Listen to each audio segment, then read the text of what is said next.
आगे बढ़ते हैं। देखिए, छत्तीसगढ़ के कोरबा में कांग्रेस पर बरसे अमित शाह। कांग्रेस को मंदिर का निमंत्रण भेजा गया। वोट बैंक के डर से प्राण प्रतिष्ठा में शामिल नहीं हुए। राम मंदिर के मामले में कांग्रेस ने अड़ंगा लगाया। छत्तीसगढ़ से नक्सलवाद को खत्म कर रही है हमारी सरकार, ये कहते हुए नजर आए। 500 साल बाद रामलला विराजमान हुए। हम 400 पार की तरफ बढ़ चुके हैं। मोदी जी ने गरीब को घर दिया। मोदी जी ने देश को सुरक्षित करने का काम किया। मोदी जी के नेतृत्व में कई बड़े फैसले लिए गए हैं। अमित शाह की तरफ से ये तमाम बड़ी बातें आज जनसभा के दौरान कही गई, जिसमें प्रधानमंत्री मोदी की जमकर तारीफ, उनके कार्यकाल की तारीफ करते हुए नजर आए। कहा कि आज देश सुरक्षित हाथों में है। देश को सुरक्षित करने का काम प्रधानमंत्री मोदी ने किया और उनके नेतृत्व में कई बड़े फैसले देश हित में लिए गए। कांग्रेस पार्टी जब राम जन्मभूमि में रामलला की मूर्ति की प्राण प्रतिष्ठा होती थी, उनको निमंत्रण भेजा गया। सोनिया जी को भी भेजा, राहुल बाबा को भी भेजा, खड़गे साहब को भी भेजा। साहब, मैं तो आश्चर्यचकित हो गया। कोई रामलला के प्राण प्रतिष्ठा का निमंत्रण को धुतकार सकता है क्या?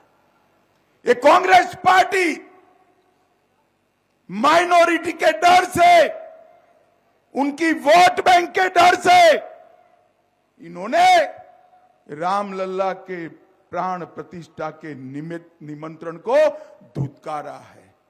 आप तो नैनीताल वाले हो, ये कांग्रेस वाले आए तो पूछना किस मुंह से वोट मांगने आए हो। हमारे रामलला का प्राण प्रतिष्ठा था, आप तो गए ही नहीं।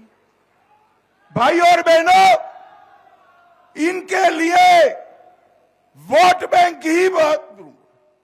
मुझे बताओ छत्तीसगढ़ वालों, छत्तीसगढ़ में से नक्सलवाद समाप्त होना चाहिए या नहीं होना चाहिए?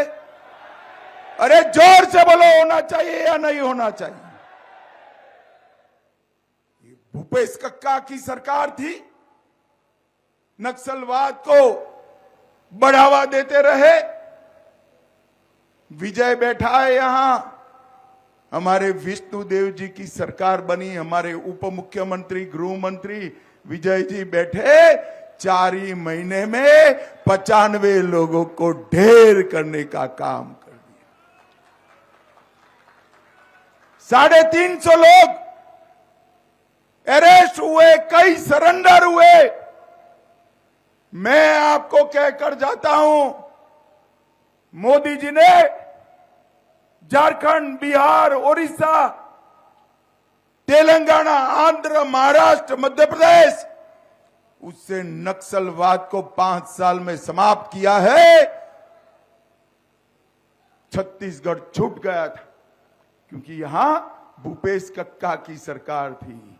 मगर मैं कहकर जाता हूं, मोदी जी को तीसरी बार प्रधानमंत्री बनाओ, 2 साल में नक्सलवाद को मूल समेत उखाड़ कर हम फेंक